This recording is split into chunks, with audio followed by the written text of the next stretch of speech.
Hello students, I am Dr. Mamta, your biology mentor. Welcome to Word Student Scope.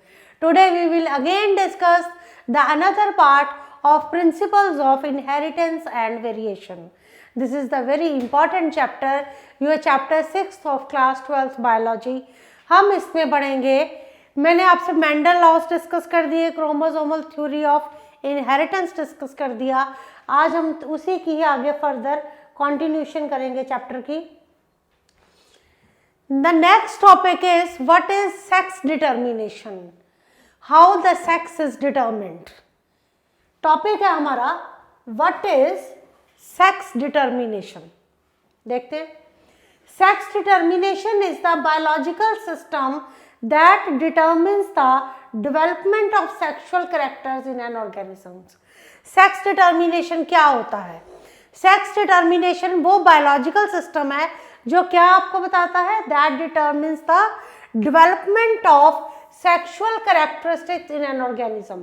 तो जो एक organism में development होती है सेक्सुअल कैरेक्टरिस्टिक्स की, ठीक है, वो कौन बता, ये वो बायोलॉजिकल सिस्टम है जो क्या डिटरमिन करता है, क्या एक्सप्लेन करता है, जो हमें ये बताता है कि how the development of sexual characteristics occur. ठीक है, this so it is known as this system is the sex determination, जिसमें कि हमें पता लगती है कि सेक्सुअल कैरेक्टरिस्टिक्स में कैसे डेवलपमेंट हुई. Right, there are two different types of sexes. हमें पता है कि there are two different type of sexes. एक मेल होता है, एक फीमेल होती है. तो two different type of sexes which are known are the male and female. Chromosome play an essential role in determining the sex of individual. जो chromosomes हैं that play an essential role, they play a very important role in the process of sex determination. तो chromosomes जो हैं वो बहुत important role play करते हैं sex determination में. तो आपको क्लियर हुआ डेफिनेशन सेक्स डिटर्मिनेशन की, कि सेक्स डिटर्मिनेशन क्या होता है, ये बायोलॉजिकल प्रोसेस क्या डिटर्मिन करता है, how the development of sexual characters in an organism. तो दो तरह के हमारे पास सेक्सेस होते हैं, मेल एंड फीमेल होते हैं, राइट. और क्रोमोसोम्स जो हैं they play an essential role in the sex determination, right. तो कुछ आपको इससे आइडिया लगेगा, फीमेल मेल. ठीक है जी. तो आगे हम पढ़ेंगे तो इसमें और चीजें क्लियर होती जाएंगी.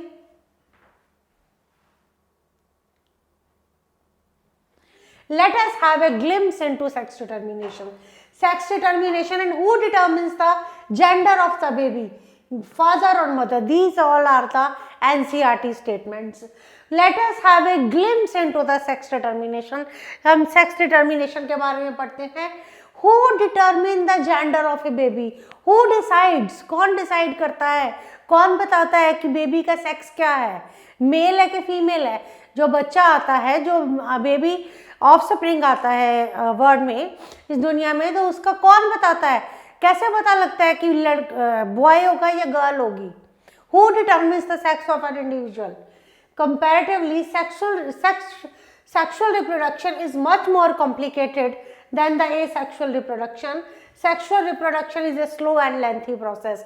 When we compare the sexual reproduction with the asexual reproduction, the sexual reproduction is a very slow and a lengthy process, and also it is very complicated process as compared to the asexual reproduction. The process begins with gamete formation in male and female. ये process कहाँ से start होता है? It begins with gamete formation in male and female. तो जब हम sex determination की बात कर रहे हैं तो हमारे माइंड में क्वेश्चन आता है कि who determines the gender of A baby. कौन बताएगा जेंडर क्या है बेबी का, मेल है कि फीमेल है. तो ये जो प्रोसेस है ये किसके साथ स्टार्ट होता है? This process begins with the gamete formation. Gamete formation के साथ ये प्रोसेस स्टार्ट होता है. तो देखते हैं आगे. Through sexual intercourse these male and female gametes meet and fuse to form a unicellular zygote. तो जो ड्यूरिंग क्वाइटस और ड्यूरिंग सेक्सुअल इंटरकोर्स ये मेल और फीमेल गमीट्स जो है ये फ्यूज कर जाते हैं. फ्यूज करके ये क्या बनाते हैं? जाइगोट बनाते हैं. they form a unicellular zygote. It continues with multiple divisions of the zygote to form a multicellular embryo. Mail and female gametes fuse करते हैं, जायगोट बना देते हैं। जायगोट अंडरगो मैनी डिविजन्स, बहुत सारे डिविजन्स में जाता है और क्या बनाता है, मल्टी सेलुलर एम्ब्रियो। जायगोट जो है डिविजन्स में जाता है और क्या बनाता है, multicellular embryo which eventually develops into a complete foetus, जो किस में डेवलप हो जाता है, फर्दर कंप्लीट फीटस में डेवलप हो जाता है। मेल और फीमेल गैमीट्स फ्यूज करके क्या बनाएंगे, जायगोट। जायगोट जो है that will undergo multiple division, बहुत सारे डिविजन्स में जाएगा और क्या बना देगा, एक मल्टी सेलुलर एम्ब्रियो बना देगा, जो किस में कंप्लीट होता है, जो डेवलप हो जाता है कंप्लीट फीटस में। The entire process takes place in 9 months to deliver a baby. ये जो सारा प्रोसेस है ये 9 months चलता है और उसके बाद बेबी की डिलीवरी हो जाती है। What is fertilization? Fertilization क्या है? It is the process in which two gametes, it is the process in which two gametes, कौन से gametes हैं? Sperm and ova, they fuse together to form a new cell called zygote. Fertilization क्या होती है? Fertilization is the union. It is the fusion of, it is the union of, for the fusion of male and female gametes, which eventually forms a cell known as zygote. During this unbiased event, all genetic information from the parents to the child has been transferred. तो ये जो मैंने कहा fusion होता है mail और female gamete का, mail और फीमेल गैमीट का फ्यूजन होके क्या बनता है, जायगोट बनता है। तो इसमें क्या होता है, जो जेनेटिक इंफॉर्मेशन है, जितनी भी जेनेटिक इंफॉर्मेशन है from the parent to the child, वो ट्रांसफर हो जाती है। Also the gender of the child is determined and the father of the child is responsible for the sex determination. तो इसमें जब फ्यूजन हुआ तो इसी प्रोसेस में क्या होता है, जेनेटिक इंफॉर्मेशन ट्रांसफर होती है from the parent to the offspring. ठीक है जी। और इसी में क्या होता है और क्या पता लगता है, gender of the child is determined. जो जेंडर है चाइल्ड का वो डिटर्मिन हो जाता है। तो that is the gender of the child is determined means sex of the child is determined during this process and the father is responsible for the sex determination. ठीक है जी। This is the father is only responsible for the sex determination. इसको हम justify करेंगे। No what are chromo, कुछ basic बातें मैंने आपको कहा कि क्रोमोसोम्स जो हैं they play a very important role in sex determination. Chromosomes क्या है, chromosomes are thread like structures. Chromosomes क्या होते हैं, थ्रेड लाइक स्ट्रक्चर्स होते हैं जो क्या करते हैं, which are holding genetic information. Chromosomes are thread like structures which are holding genetic information, it is present in the cell nuclear. Chromosomes क्या होते हैं, थ्रेड लाइक स्ट्रक्चर्स होते हैं जो क्या कैरी करते हैं, क्रोमोसोम्स जो हैं थ्रेड लाइक स्ट्रक्चर्स हैं, क्या कैरी करते हैं, दे कैरी जेनेटिक इंफॉर्मेशन। ये जेनेटिक इंफॉर्मेशन कैरी करते हैं। ये क्रोमोसोम्स कहाँ प्रेजेंट होते हैं, chromosomes are present in the cell nuclei, cell nuclei के अंदर प्रेजेंट होते हैं। Normal cell contains, normal cell में क्या होता है, 23 पेयर ऑफ क्रोमोसोम्स, 23 पेयर्स होते हैं क्रोमोसोम्स के, मतलब 46। Out of this 1 pair is sex chromosome and sex chromosomes are denoted as X and Y. देखिए नॉर्मल सेल में कितने क्रोमोसोम्स होते हैं, नॉर्मल सेल जो है that contains 23 pair of chromosomes, मतलब 46 क्रोमोसोम्स होते हैं। इनमें से जो एक पेयर है, 1 पेयर इस, एक पेयर इसमें सेक्स क्रोमोसोम है and sex chromosomes are denoted as X Y. Sex chromosomes को किससे डिनोट किया जाता है, एक्स और वाई के साथ डिनोट किया जाता है।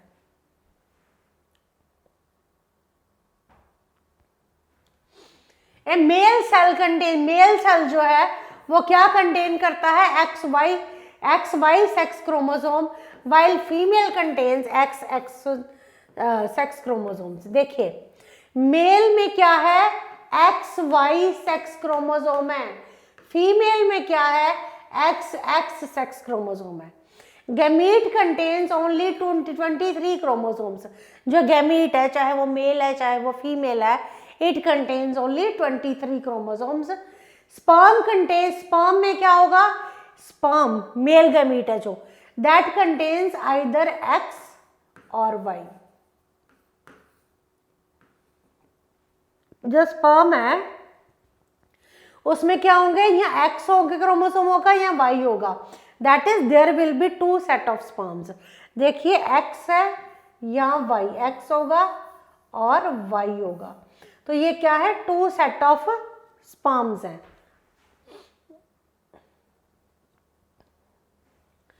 वन सेट ऑफ स्पर्म्स, जो एक हमारे पास कितने हैं, 2 सेट ऑफ स्पर्म्स है। One set of sperms contains only x chromosomes while the another set of consist of only y chromosomes। तो जो वन सेट है स्पर्म्स का उसमें क्या होते हैं, ओनली एक्स क्रोमोसोम्स होते हैं और दूसरे सेट में वाई क्रोमोसोम्स होते हैं। ओवम में क्या होता है, एक एक्स कंटेन, देखिए स्पर्म की मैंने बात की, स्पर्म में मैंने कहा कि जो 2 सेट ऑफ स्पर्म्स हैं उसमें से जो 1 सेट ऑफ स्पर्म है that consist of X chromosome, 1 set of sperm consist of X chromosome while another set consist of Y chromosomes। तो ओवम में क्या होते हैं, X क्रोमोसोम, स्पर्म में X और Y क्रोमोसोम प्रेजेंट होंगे, स्पर्म में, ओवम में सिर्फ X क्रोमोसोम प्रेजेंट होते हैं। The sex of the child depend on the kind of sperm that fuses with the ovum। तो सेक्स जो है चाइल्ड का कैसे पता लगता है, sex of the child is depends on the kind of sperm that fuses with the ovum. तो हम सेक्स डिटरमिन कैसे होता है, the kind of the sperm that fuses with the ovum. कैसे, मैंने कहा कि स्पर्म में या एक्स प्रेजेंट होगा या वाई प्रेजेंट होगा, ठीक है, स्पर्म में एक्स भी प्रेजेंट होगा और वाई, या एक्स होगा और वाई प्रेजेंट होगा। तो मैंने कहा 2 सेट ऑफ स्पर्म्स हैं, जो 1 सेट ऑफ स्पर्म है, 1 सेट ऑफ स्पर्म्स जो है that contains only 23 pairs of chromosomes.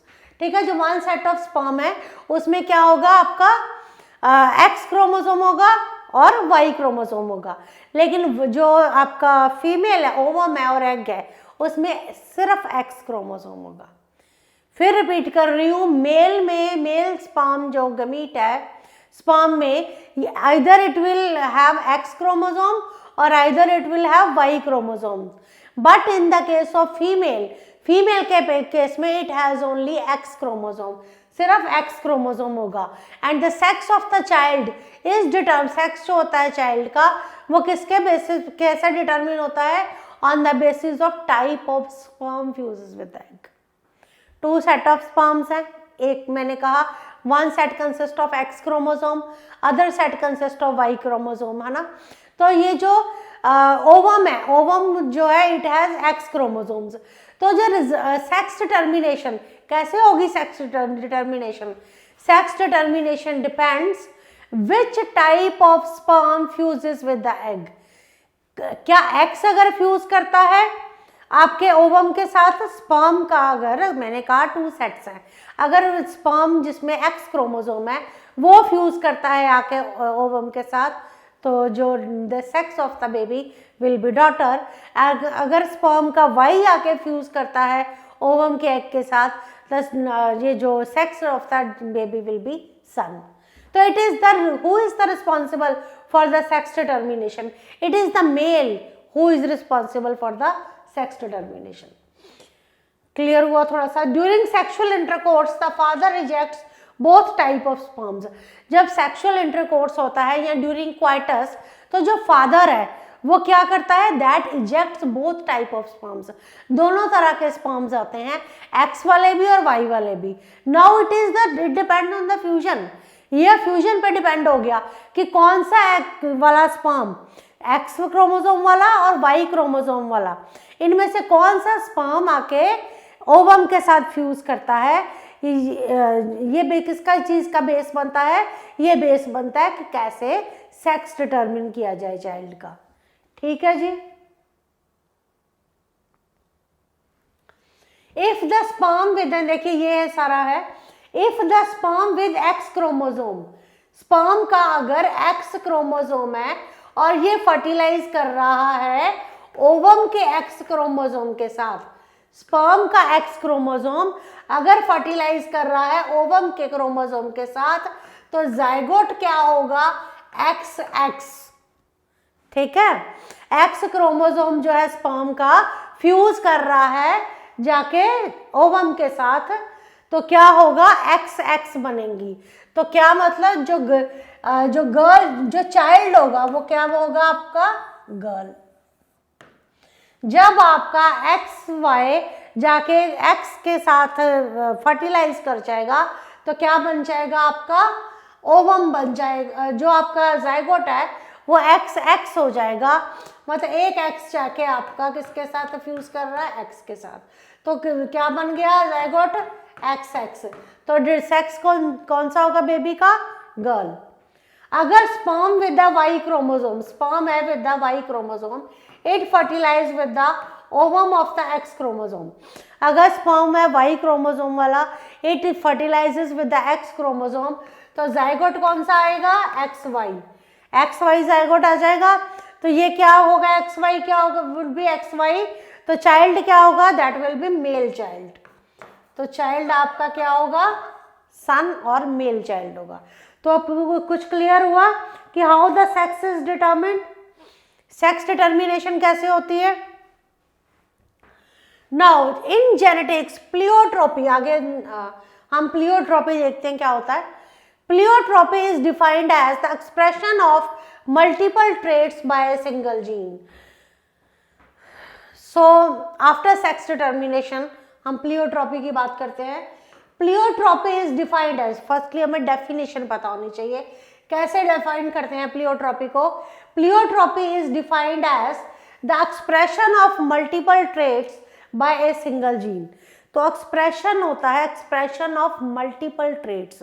एक सिंगल जीन जब बहुत सारे ट्रेट्स को एक्सप्रेस करता है, expression of multiple traits by a single gene, that is called pleiotropy. Pleiotropy कहाँ से, is derived from a Greek word. Simple example है प्लियोट्रोपी का, फिनाइल क्यूटिनेरिया। याद रखना पड़ेगा कि प्लियोट्रोपी क्या है, expression of multiple traits by a single gene.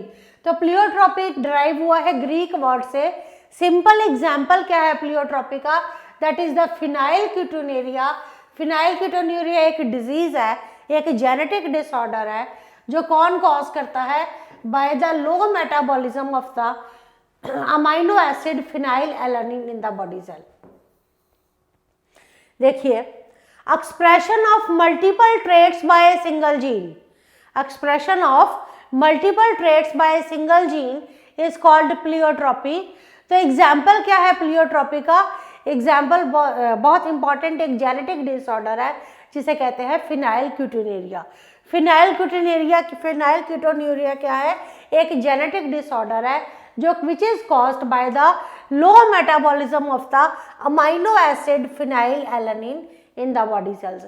Phenyl क्यूटिनेरिया क्या है, it is a genetic disorder.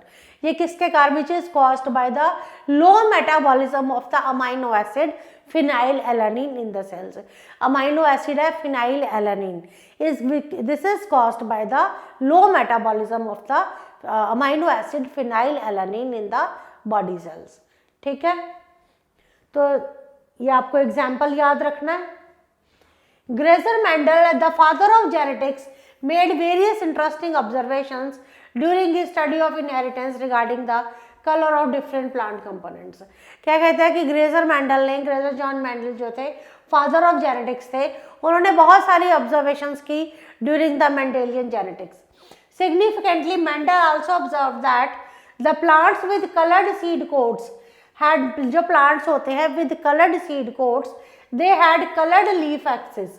उन जो प्लांट्स होते हैं विद कलर्ड सीड कोट्स, उनमें क्या होते हैं, they had coloured leaf axils होते हैं, a part that connects leaves to the stems.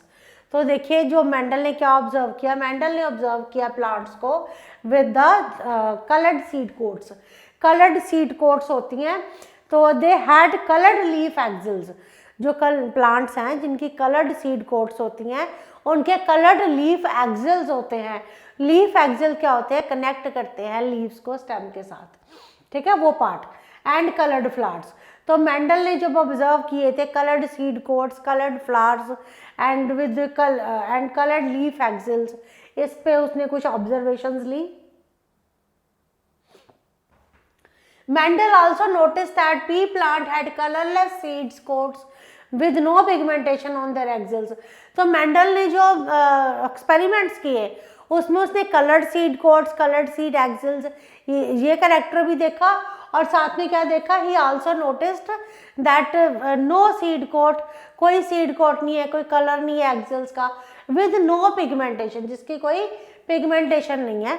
इस मतलब आई वांट टू से कि मेंडल ने दोनों तरह के कैरेक्टर्स को डिटरमिन किया, कलर्ड पार्ट को, कलर्ड सीड कोट्स को भी, कलर के कैरेक्टर को भी ऑब्जर्व किया और कलरलेस कैरेक्टर्स को भी ऑब्जर्व किया। The colour of the seed coat was always concerned with the specific axil and the flower colour. जो कलर था ना सीड कोट का, वो कैसे होता था, that was concerned with the specific axil and flower colour. जो सीड कोट का कलर था that was concerned with the specific axil and the flower colours. Today we come to the conclusion that Mendel observation were based on the result of pleiotropy, which is the तो मैं आज हम ये बात conclude किया गया है, आज हम कंक्लूड करते हैं कि जो मेंडल की ऑब्जर्वेशंस थी, मेंडल ने जो ऑब्जर्वेशंस ली that was based on the, किसके ऊपर बेस्ड थी, ऑन द प्लियोट्रोपी। प्लियोट्रोपी क्या होता है, ये वो फिनोमिना है where an individual gene plays its role in the multiple phenotypic trait। जो मेंडल की ऑब्जर्वेशंस थी that were based on the, ये किसके ऊपर बेस्ड थी, प्लियोट्रोपी के ऊपर बेस्ड थी, जिसमें single gene is responsible for the expression of multiple traits, right. तो जीन जो है सीड कोट का, सीड कोट कलर का, that was not only one responsible for its colour but also for axil pigmentation and flower. तो जो gene code कर रहा था सीड कोड को, that was not only responsible for the colour of the seed coat but it was also responsible for the flower colour as well as for the axil pigmentation. तो कहना मैं ये चाहती हूँ कि जो मेंडल था उसकी जो ऑब्जर्वेशंस थी that were based on the phenomena of pleiotropy where the expression of a single gene is responsible for the expression of multiple characters. Human genetic disorder known as Marfan syndrome is caused due to the mutation in a single gene, yet it affects various aspects of growth and development that include human genetic disorder। Human genetic disorder है जिसे कहते हैं Marfan syndrome. Human genetic disorder कौन सा है, Marfan syndrome है। ये क्यों होता है, due to the mutation in a single gene, single gene में म्यूटेशन हो जाती है। जो मार्फन डिजीज है that is due to the mutation in a single gene, yet it affects various aspects of growth and development. ये affect करता है various aspects of growth and development को, जैसे विजन, हाइट और हार्ट फंक्शनिंग हो गया। All these are the examples of pleiotropy or a gene that affect multiple characters। ये सारे क्या है, एग्जाम्पल्स हैं प्लियोट्रोपी के, या प्लियोट्रोपी और जीन्स या और gene that affect multiple character. देखिए मैं क्या कहना चाह रही हूँ, एक ह्यूमन जेनेटिक डिसऑर्डर है जिसे कहते हैं मार्फन सिंड्रोम। ये क्यों अराइज होता है, it is caused due to a change in the single gene. ये सिंगल जीन में चेंज होता है। ये किसको अफेक्ट करता है, it affects various aspects of growth and development.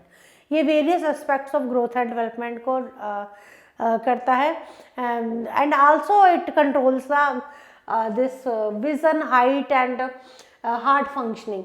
तो मैं कहना चाह रही हूँ, see that all these are the Marfan disease, phenylketonuria, these are all the examples of your pleiotropy phenomena where a single gene express controlled, where single gene जो है that is responsible for the expression of multiple characters।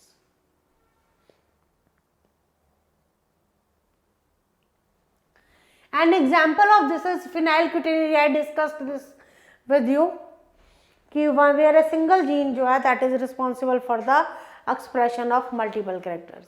I discussed with you the sex determination, how the sex is determined। ठीक है, आप इसके साथ NCERT की book को भी रीड करो, ये टॉपिक समझ लग गया हो कि it is the male who is responsible for the sex of the child, the example of your pleiotropy. तो ये दोनों चीज़ों के जो कंसेप्ट हैं आपको समझ आने चाहिए। इसको कॉपी में नोट करो, इसको लर्न करो।